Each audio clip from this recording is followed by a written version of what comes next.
Good evening. कैसे हैं आप लोग? आज एक महत्वपूर्ण विषय पर बात करना चाह रहा हूँ मैं।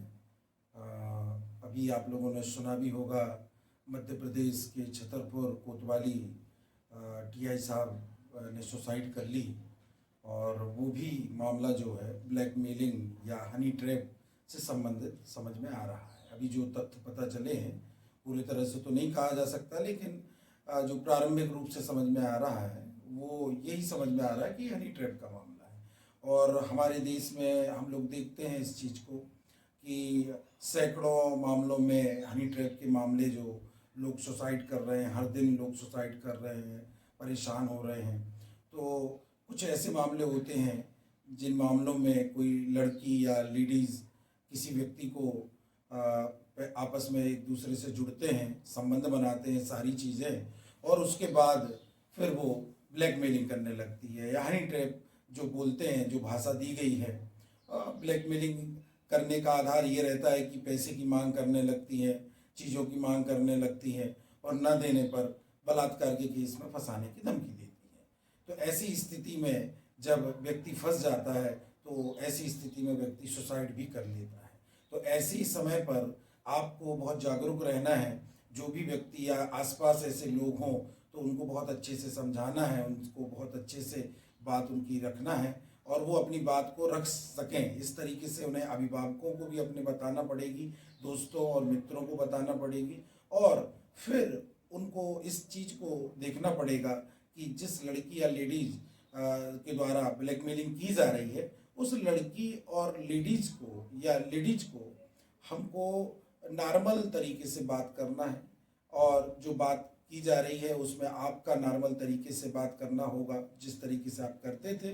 लेकिन उसकी तरफ से जो धमकियां दी जा रही हैं, ब्लैकमेलिंग की जा रही है, उसको आपको जैसे भी धमकियां दी जा रही हैं ब्लैकमेलिंग की, चाहे टेक्स्ट मैसेज के द्वारा दी जा रही हैं, चाहे व्हाट्सअप मैसेज के द्वारा दी जा रही हैं, मैसेंजर द्वारा दी जा रही हैं, इंस्टाग्राम पर दी जा रही हैं, या फिर कॉल रिकॉर्डिंग पर दी जा रही हैं, तो सारी चीज़ों को आपको कलेक्ट करते रहना है, उसको पेन ड्राइव में बना के रखना है, और वो आपका एविडेंस होगा। और जो आप बैंक के माध्यम से या यूपीआई के माध्यम से जो पैसे उसको उसके अकाउंट में ट्रांसफ़र कर रहे हैं, उसको भी आपको क्या करना पड़ेगा, वो स्टेटमेंट बैंक का निकाल के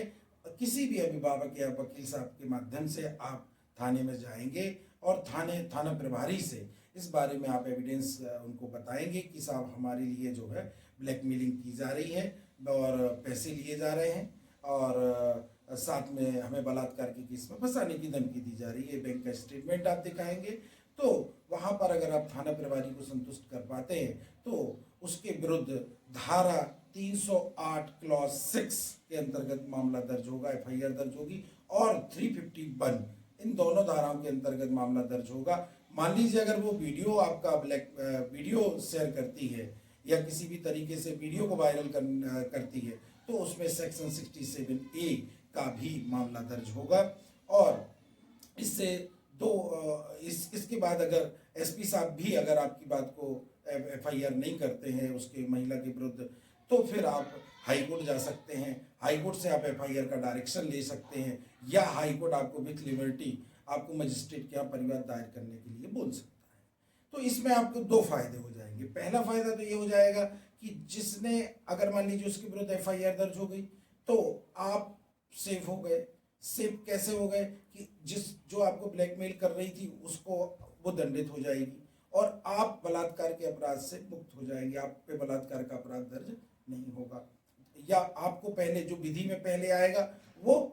आपको वो रिलीव में भी पहले आएगा, उसको उपचार भी पहले दिया जाएगा। फिर उसके बाद अगर मान लीजिए कभी कभी ऐसे मामले भी होते हैं जिन मामलों में बॉयफ्रेंड और गर्लफ्रेंड का एक रिश्ता रहता है दोनों के बीच में, और दोनों के बीच में एक संबंध बनते रहते हैं, और जैसे उनके बीच में ब्रेकअप होता है तो लड़की केस लगा देती है, बलात्कार का मामला दर्ज कर देती है। अगर मान लीजिए वो एफआईआर कर दी गई है और बलात्कार का अपराध आप पर दर्ज हो चुका है, तो फिर आप जो है हाई कोर्ट जा सकते हैं। हाई कोर्ट में 482 अग्रिम जमानत, जो अभी नागरिक सुरक्षा संहिता के अंतर्गत जो आई है धारा, वो 482 के अंतर्गत आप अग्रिम जमानत लगा सकते हैं, और 528 नागरिक सुरक्षा संहिता के तहत आप क्या लगा सकते हैं, जो हाईकोर्ट की इनहेरेंट पावर है जो अंतर्निहित शक्ति है उसके अंतर्गत एफआईआर क्विश के लिए आप क्या कर सकते हैं, एप्लीकेशन लगा सकते हैं, आवेदन लगा सकते हैं। इसमें आपके लिए जो महत्वपूर्ण सुप्रीम कोर्ट ने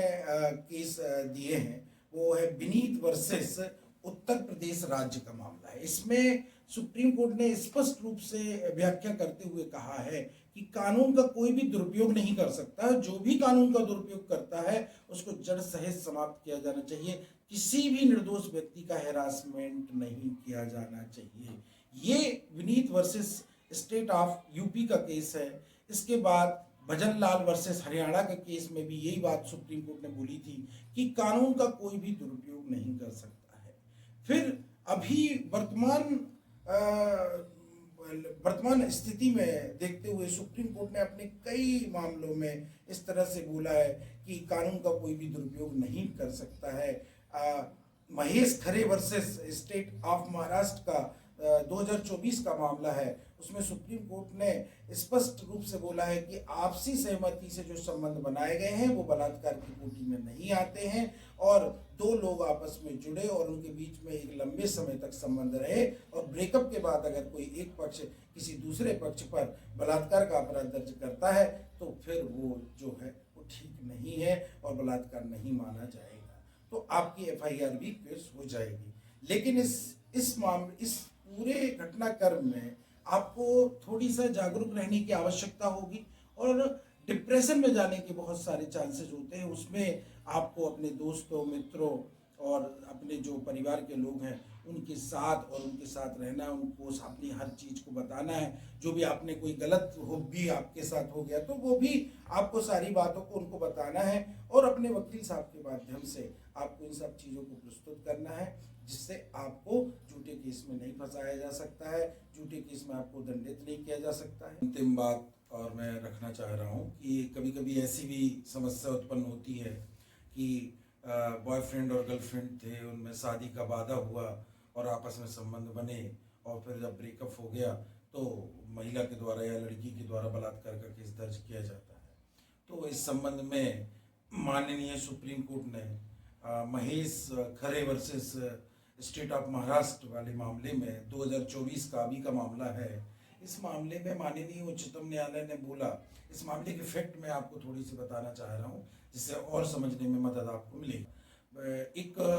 व्यक्ति रहता है, सामाजिक कार्यकर्ता रहता है, और एक महिला रहती है। वो महिला जो है वो विडो महिला रहती है, उसके 2 बच्चे भी रहते हैं और एक बच्चे का अपहरण हो जाता है। तो वो सामाजिक कार्यकर्ता के पास मदद के लिए आती है, उस सामाजिक कार्यकर्ता उसकी मदद कर भी देता है और वो बच्चा वापस आ जाता है। इसके बाद उन दोनों के बीच में करीबी बढ़ती रहती है। तो करीबन जबकि उस महिला को पता था कि वो व्यक्ति जो सामाजिक कार्यकर्ता है वो एक शादीशुदा व्यक्ति है,